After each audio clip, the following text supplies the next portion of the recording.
गलत गलत अल्फाजों से नवाजा जा रहा है, ये एकदम कतई बर्दाश्त नहीं है। मैं माननीय उच्च सारे अधिकारियों से क्रमबद्ध निवेदन करूंगा, ऐसे भ्रष्ट पत्रकार भी ये नहीं हैं, इनके खिलाफ कार्रवाई जरूर होना चाहिए। पहली बात तो आप पत्रकार हैं तो आप परिचय दे दीजिए। ये उमा शंकर पुत्र हरिकेश निवासी चकिया जो अपने को पत्रकार कहता है और इसके पास कुछ नहीं है सबूत, यह आदमी ईश्वर साक्षी है। मैं सरस्वती मंदिर में हूँ, इसने कहा कि हम आपके सीने में गोली मारेंगे।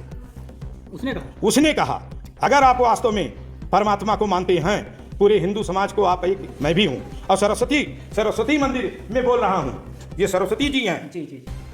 आप लोग बिल्कुल लाइव दिखाइए, अधिकारी भी इस बात को जाने।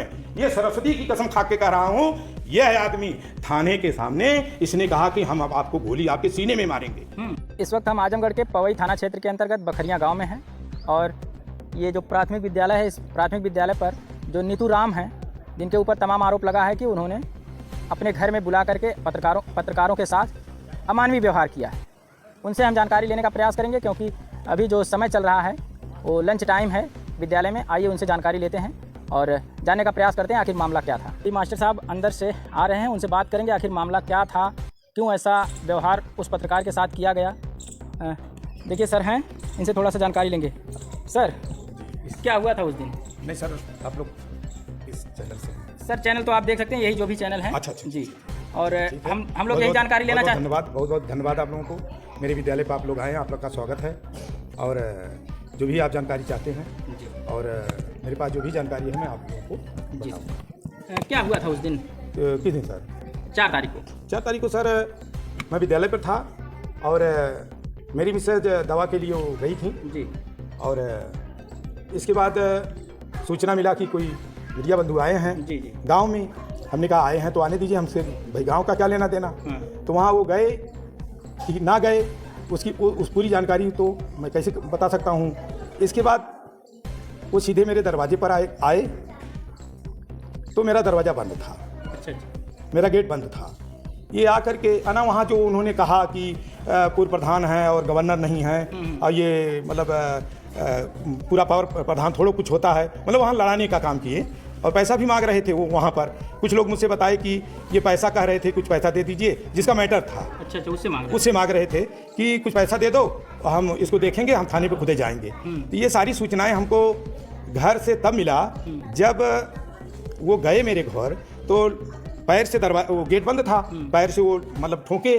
तो मेरे घर एक मेरे सर्वेंट बिटिया रहती है, वो कही कि और एक हमारी बूढ़ी हमारी सास हैं। अच्छा। माता पिता दुर्भाग्यवश नहीं हैं। जी। तो वो बोली कि आखिर कोई है नहीं, हम दरवाज़ा नहीं खोलेंगे। तो उन्होंने कहा कि नहीं खोलो, हम कौन हैं नहीं समझते, हम आदान प्रधान किसी को कुछ नहीं समझते हैं, हम बिल्कुल कुछ समझते ही नहीं। और वो प्रधान हो गई तो गेट नहीं खोलोगे, गवर्नर हो गई। तो इसी मतलब मान लीजिए वो प्रभाव में वो लोग खोल दिए। खोलने के बाद वो बच्ची जब खोलती है तो उसके साथ अब क्या कहें, अब आप लोगों के सामने क्या कहेंगे, नहीं बताइए। बहुत अनाप शनाप बोले, बहुत मतलब गलत बोले, बदतमीजी किए। लेकिन संजोग अच्छा था कि मेरी मिसेज तत्काल वहाँ मतलब वो लोग दवा लेके आ गए। जब आई तो उन्होंने कहा भैया क्या बात है, बतावा कहाँ से आया है। तो ये बोले कि बताए, क्या क्षेत्र के बात है तो आप लोग शांति से जहाँ मैटर वहाँ देखिए। इनको तो ये पता ही नहीं है पूर्व प्रधान है कि वर्तमान प्रधान है। अच्छा। मुझे मुझे लगता है जो धनुगाही के चक्कर में ये प्रधान सोचे ये मतलब प्रधान है तो यहाँ चलेंगे हड़काएंगे तो कुछ हो सकता मिल जाए। तो हमारी मिसेज कहती हैं भैया हम पूर्व प्रधान रही हैं, ठीक है, अरे पूर्व प्रधान हो तो गवर्नर थोड़ो हो और वहाँ तुम गांव में इस तरह लड़ाती हो, ये है वो है। भैया 5 साल फिर चुनाव आने वाला है, चुनावी रंजिश से हर गांव में ही दुश्मन होते हैं। वहाँ वो तो जो कहना था वहाँ कहे, क्योंकि कुछ गांव के लोग सब दुश्मने नहीं हैं। बताए कि वो कह रहे थे कि ये करेंगे, पैसा कुछ खर्च करो और उसको बेइज्जत करा देंगे। तो ये सारी बातें घटना पे आ जाइए। जब वो अंदर गए तो बच्ची के जो आप शब्द बोले ही मेरी मिसेज कही कि ऐसा है आप पानी वानी पी लीजिए और बैठिए, मास्टर साहब विद्यालय हैं और हमारे घर कोई नहीं है, आपकी हिम्मत कैसे पड़ी, आप क्यों हमारे घर के अंदर आ गए, पहले इतने जवाब दे दीजिए और एक तो आप और पहचान पत्र दे दीजिए, क्योंकि आप एक घर आए हैं। घर जाइए या किसी संस्था में जाइए, जैसे आप लोग अच्छे मीडिया वाले हैं, आपका स्वागत है। आप हमारे विद्यालय में क्लास चल रहा है, हमारे विद्यालय में आए हैं, हमारे बच्चे बैठे हैं, आपने संहिता का पालन करते हुए आपने कहा कि भाई हेडमास्टर से बात करनी है। तो मैंने कहा सर आपका स्वागत है, भाई हमारे दरवाजे पे आइए, हमारी संस्था में आइए, विद्यालय पे आइए, आपका स्वागत है। आप लोग चौथा स्तंभ है। आप कैसे पहुंच गए वहाँ? कह रहे हैं ड्यूटी है वो। नहीं, मैं तो ड्यूटी हूँ। ये तो मैं मेरी मिसेज ने बता रही है सारी घटना, ये मेरी मिसेज बताई। ये मेरी मिसेज बताई सारी जी, बातें, वो तो सही। ठीक है ना। इसके बाद ये इनकी साजिश देख लीजिए, गांव में वहाँ जाके गोल बनाए हमारे विरोधियों का, 4-6 औरतों का। एक हमारे गांव में होमगार्ड है, वो जो मीडिया में वो शो किए हैं, वो बार बार कह रहे हैं वही लड़ा रहे हैं। तो वो लोग इलेक्शन भी मेरे खिलाफ लड़ चुके हैं, अच्छा, वो मेरे खिलाफ इलेक्शन भी लड़ चुके हैं। तो भाई साहब, चुनाव है, राजनीति है, तो ये सब नहीं होना चाहिए था। और सबसे बड़ी गलती उमा शंकर ने जो अपना आई कार्ड भी नहीं दिए कि हम पत्रकार हैं, न कोई परिचय दिए। मेरे निवास, मेरे घर में ये घुसे, अभद्र व्यवहार किए, तब मेरे मिसेज को भी अनाप शनाप बोले। तो गांव है। इसके बाद सबसे बड़ी साजिश इनकी ये है, फोटो में आप देखेंगे, मैं भी देखा हूँ, कार्नर पर सुनियोजित ढंग से हमारे विरोधियों को इकट्ठा करके वहाँ से मतलब मेरे घर पे आक्रमण करने का ये मूड बनाए थे।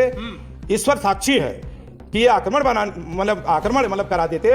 और यदि मसला ये था तो आप वहाँ जाते। भाई मैं गांव का हूँ, मेरी मिसेज 3 बार 4 बार प्रधान हो चुकी हैं। जी। मैं एक शिक्षक हूँ। शिक्षक कितना भी कैसा भी होगा, वो हमेशा कोई भी मैटर को समाधान करेगा, क्योंकि उसकी छवि उसी में है। क्योंकि मैं 3 बार, मैं अगर संजोग से चुनाव मेरी मिसेज जीतती, एक बार जीतती, दूसरी बार हार जाती, लेकिन 3 बार चुनाव वो जीतती हैं और जनता साथ देती है, तभी हम जीतते हैं। मुझे बदनाम करने के लिए, और उनके तो आधा ये समझ में नहीं आया कि ये पूर्व प्रधान है कि वर्तमान प्रधान है। ये मोटा रकम ऐंठने के लिए यह व्यक्ति मेरे दरवाजे आया, ये 100% सही है। फिर भी मेरी मिसेज ने कहा भैया बैठिए, कोई बात नहीं है, क्योंकि हम लोग एक शिक्षित परिवार हैं और हमको बदनाम किया जा रहा है झूठा मेरे बेटे को। मेरे बेटे का नाम तक कोई नहीं जानता। लगातार उनको फोन भी किया, ऐसा कह रहे हैं? नहीं, कुछ नहीं। मेरा कॉल डिटेल ले लीजिए। मेरा नंबर 9792073166 है। सुनियोजित तरीके से वहाँ भीड़ इकट्ठा थी आपके घर पर, 20-25 लोग इकट्ठा थे जी। आपके लड़के उनको बुलाते हैं, फिर आप लोग मारपीट करते हैं? नहीं, ऐसा कुछ नहीं है। ऐसा है कि मेरे घर कोई नहीं था और इसका फायदा नाजायज ये करना चाह रहे थे। कैमरा लगा है आपके घर में? मेरे यहाँ कैमरा संजोग से, मैं तो आज भी देखिए एहतियातन कि भाई कभी भी कोई आक्रमण कर देगा, मेरी हत्या भी कर सकते हैं ये लोग। अच्छा। क्योंकि यह आदमी, मैं कहना नहीं चाहूँगा, जब थाने पे सुलह की बात आई, मुझको बुलाए उन्हीं के आदमी लोग बुलाए, तो मैं गया। मैंने कहा भाई ठीक है, अगर मान लीजिए कोई मलामत मलाल है तो चलिए कोई बात नहीं है, तो कोई इसमें हर्ज नहीं है, हम लोग पढ़े लिखे हैं। लेकिन अगर आप हिंदू धर्म के हैं तो मैं हिंदू धर्म को पालन करता हूँ, एक शिक्षक हूँ। और आप स्वतः सोचिए, ये उम्र में मेरे बेटे के समान है। बताइए ये हरकत, ये धन उगाही उसका, और ये जो मैं पुनः हूँ, जो मैं भी, मेरा भी एक समाज है, मेरे भी 300-400 अध्यापक हैं। ये अब मुझको धमकी दिया, मैं अपना संघ ला करके आपके खिलाफ FIR कराऊंगा, आपको जेल भेजूंगा।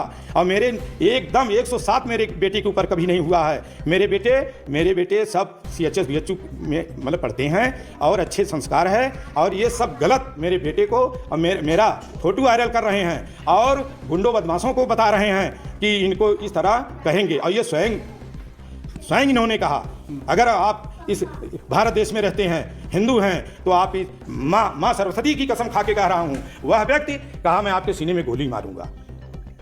ये कौन सा, यही है। जो लोग बुलाए थे उनसे आपने ये बातें बताया? हमारे पास आप लोग आए हैं, हम सीधे आदमी हैं, हम तो प्रोपोगंडा फैलाने वाले व्यक्ति नहीं हैं। हम कुछ भी बोलेंगे, हमारी बात का महत्व होगा। अब वो जो कहे हैं वो मैं आपको बता रहा हूँ। इसके बाद जब ये अब वहाँ पर इतना ज़्यादा वो भीड़ इकट्ठा कर लिए, मैं अब क्या बता दूँ। मैं अपनी सुरक्षा के लिए मैं तुरंत उसी आनन फानन में ये जब सोचे कि भाई अब उधर से आए तो इधर से भी 2 गाँव, भाई मैं मेरी मिसेज के शोरगुल सुन करके जब 2-4 लोग आए तो ये अपना सोचे कि अभी बात बिगड़ जाएगी, तो भाग गए। मोबाइल इनकी थी। जब हमको सूचना मिला, हमने कहा मोबाइल है, फोन आया, ये वहाँ दरखास्त, यानी उल्टे चोर कोतवाल को डांटे, मोबाइल छोड़ के चले गए, छोड़ के चले गए मोबाइल इनका। हम थाना अध्यक्ष के सामने मोबाइल इनको, हमने कहा ये सब घटिया बात है, क्या जरूरत है मोबाइल का। ठीक है, अब तो पता लगा ये अपने को वो बना के ये कतली है कि क्या है। भाई इस हिसाब से, जिस हिसाब से वो थाने के वो धमकी दिया, ठीक है ना, इस हिसाब से उसका चरित्र ठीक नहीं है और पूरे क्षेत्र में आतंक फैलाया है और कुछ नहीं करता, कुछ नहीं। वो कह रहे थे कि आप बसपा की सरकार में तमाम लोगों पे SC ST लगवाते थे। कोई सवाल ही नहीं है, जिसके ऊपर लगाए हैं वो आके हमसे बता दे। अब अगर कोई जान लेने मेरे घर आएगा भाई साहब, तो वो कोई, हम वहाँ जात पात से, गुंडों की कोई जात नहीं होती। आपके द्वारा जो प्रार्थना पत्र दिया गया है, क्या आरोप लगाया गया? आरोप क्या, वो छेड़छानी किए हैं। हमने एप्लीकेशन हमारी मिसेज जब रो के कहने लगी, हमने कहा देखिए मैं तो ठीक है, मैं तो ड्यूटी कर रहा हूँ, रोजी रोटी मेरे पेट का सवाल है। आप जाओ, आपके ऊपर बीती है, एप्लीकेशन लेकर के थाने पे जाके, तो थाने पर हमारी मिसेज जा करके और वहाँ पर तहरीर दे दी है। और मैं चाहता हूँ, क्या चाहते हैं आप? मैं लास्ट में मैं ये चाहता हूँ, ऐसे तथाकथित जो समाज को बांटने वाले, व्यापारियों को तंग करने वाले, प्रधानों को तंग करने वाले, डॉक्टर हमारे भोले भाले कर्मचारियों को तंग करने वाले तथाकथित उमाशंकर भ्रष्ट जो अपने को मीडिया बताता है, इसके खिलाफ सख्त से सख्त कार्रवाई हो। और वो ये न कतई भूल जाएं, हम शिक्षक हैं, हम लोग बिल्कुल गलत कदम नहीं, लेकिन अगर हम शिक्षकों के साथ इस तरह जिस तरह से ये र्यूमर फैला रहे हैं, हमारे बेटे की बदनामी, हमारी बदनामी और अपने लोगों को सिखा करके हमको उसमें, और अंतिम में मैं ये कहूँगा, ऐसे हर जगह है आदमी, हर जगह धन वसूली का काम। इसको तो ये लगा कि मौजूदा प्रधान है, अब रेगा का चल करके दबाव डाल करके अनर्गल ढंग से मोटी रकम 10-20 हज़ार वसूली जाए। यही इनकी कृति। हम समाज के अच्छे व्यक्ति हैं, टीचर हैं, पूरे समाज में। आप बखरिया गांव में, बखरिया में मेरी मिसेज प्रधान राजनीति है, यहाँ पर ना पूछ करके पूरे जवार में, क्षेत्र में अच्छे लोगों के बीच जा करके ये जानकारी आप लीजिए। अगर मेरी बात सत्य न निकले तो मुझको जो सजा होगी वो हम बिल्कुल तैयार हैं। और भाई साहब, मैं आप लोगों का शुक्रगुजार हूँगा कि आप मेरे विद्यालय पर आए, मेरा परिचय भी देख रहे हैं, बच्चे भी देख रहे हैं, पठन पाठन भी देख रहे हैं। और मैं एकदम प्रतिज्ञा लेता हूँ, जो उमाशंकर की कृति अपने को झूठा पत्रकार बता करके और धन वसूली का काम कर रहे हैं, मैं इनके खिलाफ मानहानि का दावा जरूर करूँगा, क्योंकि हमारा समाज भी रुष्ट है। अध्यापक समाज का कहना है इस तरह अध्यापकों को जलील करना, उनके घर विरोधियों को लेके आक्रमण कराना, ये एकदम अनैतिक है और इनके खिलाफ FIR दर्ज करके कार्रवाई की जाए।